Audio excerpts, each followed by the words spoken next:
یہ ظالم اور درندے ان علاقوں کو چنتے ہیں جہاں لوگوں میں کسی قدر بہادری ہوتی ہے۔ یہ ان کو چیک کرتے ہیں، دیکھتے ہیں کہ ان کے اندر کتنی بیداری مغذی ہے، یہ کتنے جاگرک ہیں۔ اس لیے انہوں نے یوپی کے ضلع مظفر نگر کو چنا۔ وہ بہادر لوگوں کا علاقہ ہے۔ اور اب میوات کو چنا کیونکہ وہاں کی نسلوں میں بہادری ہوتی ہے۔ وہاں کے لوگ راجپوتانہ اور جاٹوں کی نسل سے ہیں اور یہ نسلیں بہت بہادر ہوتی ہیں۔ میں ایک بار پھر کہتا ہوں، بہادری کا تعلق صرف مذہب سے نہیں ہوتا بلکہ نسل سے بھی ہوتا ہے۔ اپنی جان کو ذلت کے ساتھ، بزدلی اور ڈر کر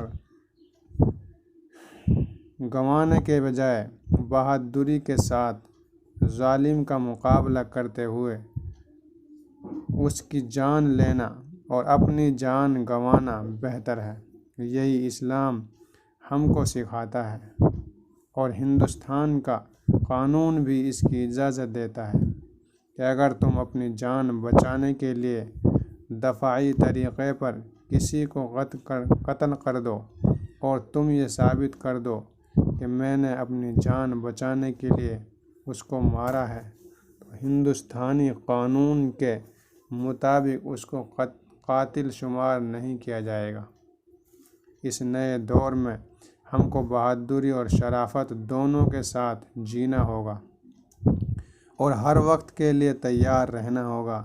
اللہ کے نبی صلی اللہ علیہ وسلم کا ارشاد پاک ہے کہ اگر تم اپنی جان کو بچاتے وقت جان گنوا دو تو شہید ہو، اور اگر مال کی حفاظت میں جان چلی جائے تو بھی وہ شہید ہے۔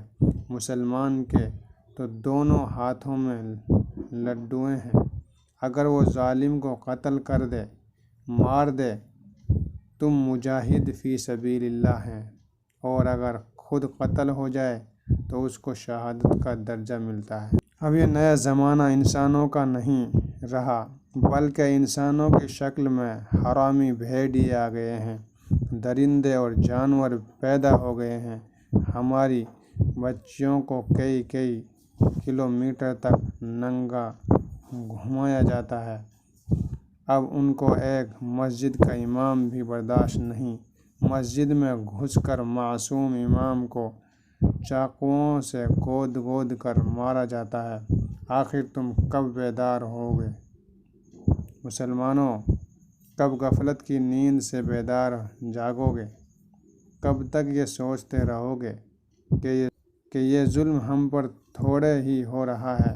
کیا اس وقت کا انتظار ہے جب یہ انسانی درندے تمہارے گھر میں تمہاری بہن بیٹیوں کی عزت لوٹنے کے لیے گھس جائیں گے؟ کیا اس وقت کا انتظار ہے جب ان کی تلواریں، ان کے ظلم کے ہاتھ تمہاری گردنوں تک پہنچ جائیں گے؟ اگر ایسا ہے تو ٹھیک ہے، تم غفلت میں پڑے رہو، اپنے نشے میں مست رہو اور اسی طرح زندگی گزارو، لیکن ایک بات یاد رکھنا، جب اللہ تم سے پوچھے گا کہ تمہارے سامنے میری بندیوں کی عزت لوٹی گئی، ان کو ننگا گھمایا گیا، میرے دین کے خادم اماموں کو جو تمہارے ذمہ دار ہیں ان کو تمہاری اتنی کثیر تعداد کے ہوتے ہوئے بری طرح سے قتل کیا گیا، تمہاری بہن بیٹیوں کی عزت کو ٹرینوں میں داغدار کیا گیا، تو مجھے بتاؤ کہ تم نے ان کے لیے کیا کیا؟ کہیں ایسا تو نہیں ہے کہ تم اپنی نوجوانی میں، اپنی زندگی میں، اپنے عیش میں، اپنے اس خیال میں کہ ہم پر یہ ظلم نہیں ہونے والا ہے، بالکل مطمئن اپنے کام میں مصروف رہیں؟ تو مجھے بتاؤ، غفلت میں سونے والے مسلمان نوجوانوں، عیش میں مست ہو کر زندگی گزارنے والوں، مجھے بتاؤ اس وقت اللہ کو کیا جواب دو گے؟ یہ معمولی بات نہیں ہے اس بات کو ذہن میں رکھ لو، تم سے پوچھ تاچھ ہوگی، ضرور ہوگی۔ میرے مسلمان نوجوان بھائیوں، جاگو، بیدار ہو جاؤ، ہر وقت کے لیے تیار رہو۔ لیکن پتہ نہیں کیوں ہم کو موت سے اتنا ڈر لگتا ہے۔ موت تو اپنے وقت میں آ کر رہے گی، ضرور آئے گی۔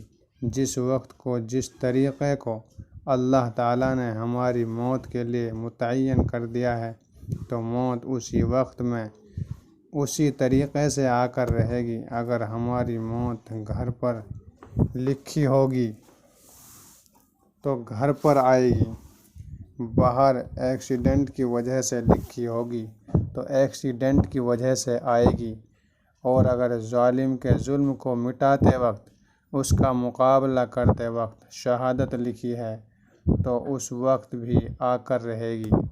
تو پھر کیوں تمہارے اندر موت سے اتنا ڈر بیٹھا ہوا ہے؟